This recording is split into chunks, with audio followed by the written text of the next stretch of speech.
Hello, good morning, and welcome to What Culture Gaming. I'm Rich, joined by Scott. Hello! And this is how he's going to sound for most of today, because obviously yesterday you got your copy of Mario Odyssey, didn't you? I might have played it for about 11 hours in one go. That is perfectly okay, sir. And first impressions in a single word, Scott. Majestic. Majestic. I was going to go with like phenomenal, and there's all sorts of superlatives, and it's Mario, isn't it? It's everything we expected it to be. It delivers on every single part of that. The early review from Edge was bang on. It's a perfect video game. All right, thanks very much. Like, share, and subscribe, and I'll catch you later.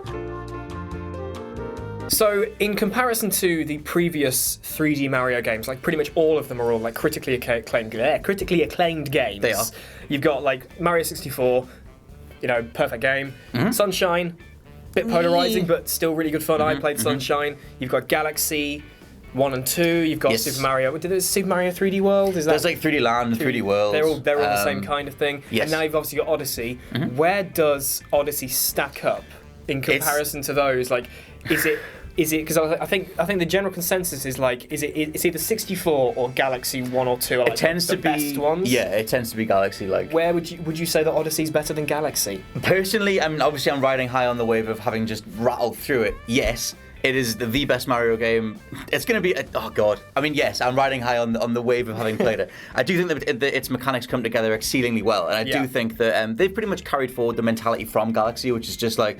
I mean, when they sent the embargo and stuff through, they were like, the theme for the game is surprise, which is just giving them an excuse to just... The amount of just things, references, callbacks, all that stuff that's in here, the amount of heart that's in here really does exceed it and sort of elevate it a little bit, and does make it feel like a spiritual sequel to Galaxy. Like, this might as well be Galaxy 3 in terms of all the different places that you're going, the sheer variety of stuff that's there, and just like I was talking to you before about like something like Sonic Mania. There's a mentality in Sonic Mania where that the developers know that you're a huge fan, and they know exactly what to do. You're going to sit there and go, when something happens, and that's the same in Odyssey. Absolutely, and like that's fantastic. Yeah, that mentality is like throughout this, like just from front to back. Like, I mean, they said in the embargo thing, they were like, don't give away all the big surprises, and I won't. But there are some things that are just worth talking about. Like, one thing is like, if you go through, and I think they've shown this before, if you go through some of like the green pipes, the camera will just pivot to the side, and all of a sudden you're just in the old school 2D NES style graphics. And it's just like... Actually, no, I think they did do... Yeah. They showed something like that in the trailer. You see like a flat Mario moving along like a cylindrical wall or something. You see that. So like some of that stuff like makes up some of the levels. So like you'll see like textures on the side of a wall, like literally just being an old school NES looking version of Mario. And then some of the enemies or Mario or whatever might transition between 2D, 3D as you jump in and out of these different planes. Things like that are great. There's a Famicom hat in there. There's like... references to like other Nintendo games, like one of the ways that you beat a boss is literally the same as like ARMS. Like you just get to just wail on him, and it's just like ARMS. Stuff like that's great. There's a full-on celebration of Mario that's in here that I'll not tell you the specifics of, but when you hit it, it's brilliant. It has a lot of soul and heart, and it's just like it comes at the perfect time because right now we're in the middle of all this stuff with loot boxes, sort of toxic multiplayer games, and it's just like something like this is like, hey, by the way, like video game companies can care and they can make a product that has a lot of soul and heart to it and a lot of passion to it, which is why Breath of the Wild felt so phenomenal as well. Yeah, and every single second of this, it's just you just drink it in. It's perfect, man. So pretty much everything Nintendo have been doing for this generation with the Switch, they have just knocked it out of the park every single time. Pretty much. Zelda, ARMS, now Odyssey, Mario Kart 8 is still going really well. Was pretty good. Splatoon 2. So like one thing that I remember that like my friends were always talking about during the Wii U era is there was not enough really to pull them to buy a Wii U. Like for me personally, the only thing I'd play on a Wii U would be probably Mario Kart 7. That would be it. Bayonetta's pretty good. And Bayonetta probably, yeah. But for a Switch, obviously, because this is exclusive to the Switch, there's no Wii U version of this. Nope. Is like this game alone a good enough reason to go out and buy a Switch? Oh God, that's a hell of a question. Obviously, alongside you've got like Breath of the Wild and Splatoon and all that stuff. But if somebody, for example, didn't care about any of those other games and they really, really loved playing Galaxy on the Wii. if they love that, is it completely justifiable to go out and spend 200 quid on a Switch? I mean, yes. Nintendo have an ability, like Pixar, to sort of appeal to all ages, but at the same time, if you've grown up with them, to root you to the spot, and they're lockstep with their fan base. And it's just like, there's a certain tonality and a certain mindset to Nintendo games where you just go like, okay, they know exactly what they're doing, and there's a quintessential feeling of like pure joy at the heart of something like Mario, whether it's the sound effects or the world design or like the way that he plays the controls. All that stuff, and it just plays kind of how you expect, but with new abilities as well. And like the heart of it holds up. It's right next. I mean, Zelda and Mario together, like as a 1-2, like exclusive lineup for a console, is pretty. I almost swore. Pretty phenomenal. So yeah. So one of the biggest things that we saw in all the trailers that obviously got everybody really excited is the whole Mario throws his new weird googly-eyed hat onto things. Do you know what happens at the beginning of this? And he becomes... No, I don't. He loses his hat, mate. Really? His hat gets shredded. Gone. Wow. For the first time in, I think, Mario history. Isn't it like a white top hat? Well, that's the thing, because... I like you, let's turn it into a red hat, and here you go. Yes, pretty much. Because Mario loses his original hat, which I apologise, because that is a little bit of a spoiler. It happens at the very beginning, and I'm sorry. But it's the first time he's ever lost a part of his apparel, I think. He loses his hat anyway. Except when he loses his shirt and runs across the beach. Well, there is that. That is optional. Get the Mario nipples out. Get those nipples out. He loses his hat and comes across this dude called Cappy from the Cappy Kingdom, and turns out Cappy is a hat, like a ghost hat man thing. Ghost hat man. He's a thing. And his sister has also been kidnapped by Bowser, so he's like, hey, we should team up. I can be your new hat, and we'll go save Peach and his sister as well. That's or her sister, cool. whatever. And so the two of you team up, and that gives you a whole load of new abilities. Like you can possess pretty much. The thing is, right? They advertise it very much as you can possess anything. Yeah. And in reality, you can't possess anything. The actual amount of things that you can possess is quite reduced to something because a lot of people were like, oh, does this mean Mario is stealing Kirby's thunder? And it's like, no, it's not. Kirby can inhale like everything and become everything. They've got a really good balance of the amount of things that you can become and the amount of things that are just standard enemies. Yeah. I would say that you can possess maybe like 1 in 4 things or 1 in 5. Oh, right. Like you're still playing this like a Mario game. Yeah. It's just that every now and then you'll get something where you might like figure out like because you'll do the cap is a standard attack, but occasionally it'll become the thing you're attacking. Yeah. So there's that. You can leap off Cappy to get higher as well, which works for a lot of the open air environments to like get around and stuff. But in general, he just like gives you like a new set of abilities in terms of traversal and like capturing stuff. That is cool. So, I mean, like when you see like the city stuff, that was like, the biggest like selling point. Like to some extent, that was the big definitely the most unique thing. Yeah. Is that like an open world segment? It's pretty much like what Galaxy's old sort of chunks were, or like kind of like how Mario's always been. Is that like the hub world? No. Is it one of those? Is it one of those? You go to this place to get a bunch of stars and stuff. Yeah. You're so in this game you're collecting moons instead of stars. Oh yeah. So they've literally just carried across the feeling of like gotta get those moons, gotta get those stars. It's just like, well, you want to explore these worlds and find whatever you can. So yeah, the that place is called New Donk City, and it's part of like the Metro Kingdom. But you don't. That comes later on. That's about 3/4 of the way through. Right. But yeah, there's no real hub world. It's just that you're in a giant flying hat-shaped spaceship that just goes place to place. Mario-shaped spaceship like Galaxy. Not this time. You're flying around in Cappy's thing, and so you want to just collect moons to power the ship to go place to place to place to rescue Peach from Bowser.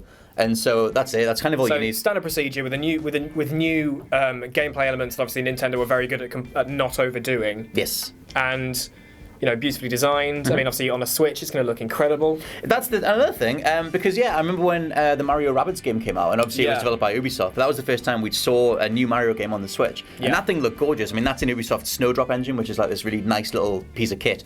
And so this looks pretty gorgeous as well. I don't think it looks as good as Ubisoft's thing, which is a weird thing to say in 2017 with all the faces falling off of Ubisoft games. Yeah. But the general look of Odyssey is pretty lush, and there's a lot of background detail. There's Nintendo obviously optimized this thing really well. I mean, it's their kit and it's their first party. They know how to use it. Yeah, it's their flagship franchise. So it's a very nice looking game. I don't think they prioritize visuals. I think they prioritize gameplay. And like, but that's always been the case with Nintendo, really, hasn't it? Absolutely. So, all the big arguments about the Wii and the Wii U not being like full HD, and it's like if you play these games, it's like who cares? Yeah, they're great games. Yes.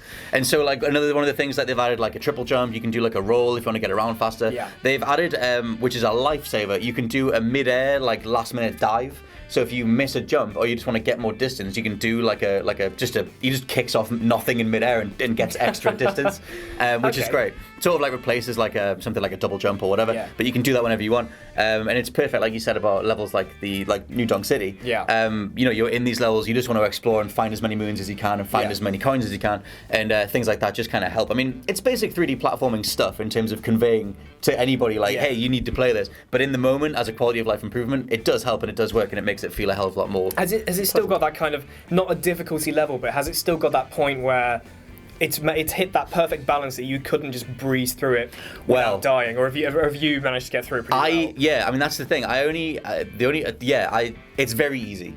It's very, very easy. I've only died like to an enemy like once or twice. Oh right. I'm very rarely. The only thing that kills me is like there's like poison pools that you might fall in, or you fall off the world or whatever. They've still got that sort of level of difficulty there. Yeah. Because you know, if you went through it like first time, completely no deaths, would be quite a feat. Yeah, I mean, I only came across one boss that repeatedly killed me, and that was mainly because I couldn't figure out what to do. It's, you know, like Nintendo's rule of three, like hit them on the head 3 times, you kill them.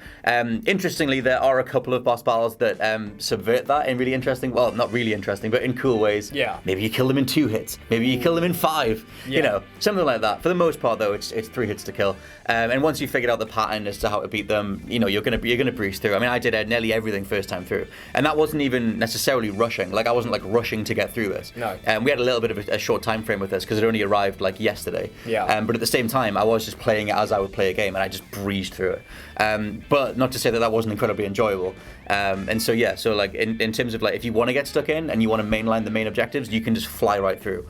The optional stuff comes from how much you want to seek out extra moons, or you want to do extra side missions, or you want to indulge in, you know, random little mini games that they've put in there. Because it's a 3D Mario game, you're going to want to go and get everything. Yeah. That's just it is a proper sort of old school go and collect everything. That was one of the things, like, because I remember thinking this for Breath of the Wild, like no one makes you appreciate a 3D environment like Nintendo, and it's because they pioneered the whole thing in the first place with Mario 64. Yeah. But I thought that about Breath of the Wild, even the simple addition in Breath of the Wild of like you can climb anything. Yeah. Like it just made you go like, oh, I can take in this world in a different way. And if you apply like Mario's little base set of abilities to an open world, it does make you, it's a weird thing to say, it does make you appreciate just a 3D environment in a different way. Yeah. And it does make you just want to like just have fun and play in this world and go for a swim and go like climb this thing and like embody X number of creatures and see what powers they have, and maybe I can grab into this thing and fly up here, or maybe I can become a fish and fly down here like well, you don't fly with a fish. Or but a T-Rex, or a frog. Exactly. Or some poor bloke walking down the street. Whatever fits your fancy, it works here. And so that's the thing, like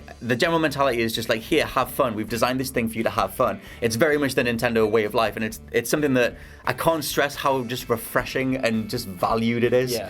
It's just like, yeah, man, it's kind of exactly what the industry needs right now. Just a nice, positive, soulful reminder that single-player games can be done very well and can be profitable and matter. So out of all these positives, are there any negatives, Scott? So, there are like some negatives to it that I think are worth pointing out, even though they don't get in the way personally of my score for it. Right. But I'll get to that.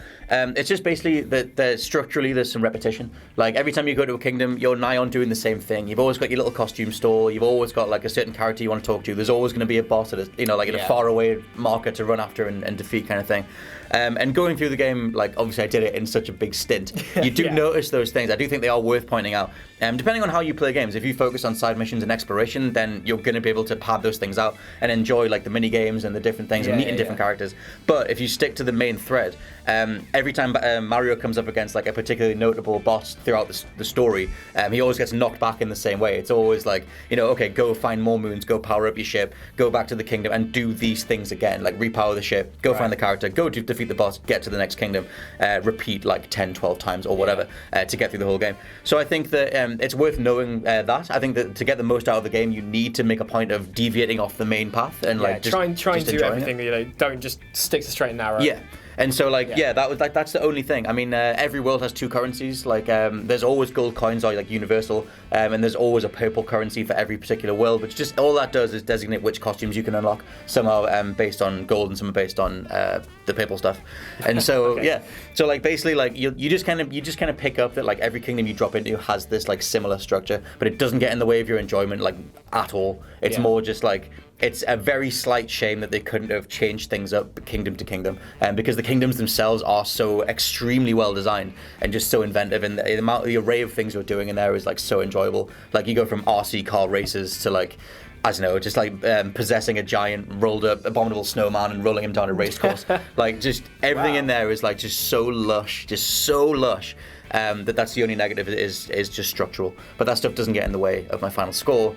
Well, that's great to hear. Yes, so, it is. In conclusion, all the hype behind Mario Odyssey is completely justified. Yep. So Scott, out of 5 stars or 5 moons. Ooh, 5 moons. What is your score for Super Mario Odyssey? It is a resounding and somewhat obvious. I mean, this is Mario, 5 stars. I mean, it's a nigh on perfect video game. I think the only thing there's a minor quibble is going to be that structural stuff, and even that's something you'll only really encounter if you go through just doing all the missions. Yeah. I mean, like I said, I didn't rush through it, but I did notice that like beat for beat, I'm doing the same stuff. Yeah, I think that's kind of what you get from a Mario game. You go back and play like the originals, and it is just literally 3 worlds and a boss. Yes, three things and a boss. And so you can argue that like that's traditional. Yeah, and that's the one thing that Nintendo have really done well is whenever they do their main series of games, they try not to deviate much. You know, that's when you look at the progression from Mario 64 through Sunshine through Galaxy to now, it is still the same stuff you'd expect, and therefore is going to be great. Yes, but with the addition of the mechanical innovations like the capturing stuff, which it adds just enough of a difference, and then you've got like his other abilities to get around better and get around faster and more reliably even. I do think that it all comes together like immaculately well. It's Game of the Year is going to be a bit of a bitch. It's going to be between that and Legend of Zelda, isn't it? I'm going to do either an article on it. and a video comparing Zelda to Mario. Like I'm going to do a versus. Game of the Year is going to be a tough battle. When is this out, Scott? When is Mario is out today. The 27th, I believe, is the day. I've just been my watch is wrong. engulfed My date is wrong. Mario Land, but yeah, I believe it's today. But yes, I encourage all you guys to pick it up. I think this alongside Zelda is a hell of a 1-2 combo for the Switch, which just continues to go from strength to strength. Hey. Oh god, yes, that. Goodness me. But either way, it comes together exceedingly well, and I very much like it a lot. So there we go. That is Super Mario Odyssey. It is totally worth your time and precious pennies. As always, I've been Rich from What Culture Gaming. I've been Scott from What Culture Gaming. Leave your comments below as to what you think about Super Mario Odyssey and whether you'll be picking it up, and you can tell Scott why he's wrong, even though he's apparently not. Very much right. I think because it's a Mario game, it's going to be a very sort of a broad positive for this game. Hell yeah. I'm not expecting a bad review except for some person trying to get some attention. There'll be an edgelord somewhere. There we have it, Super Mario Odyssey. Thank you very much for watching, and we will see you again very soon. Bye.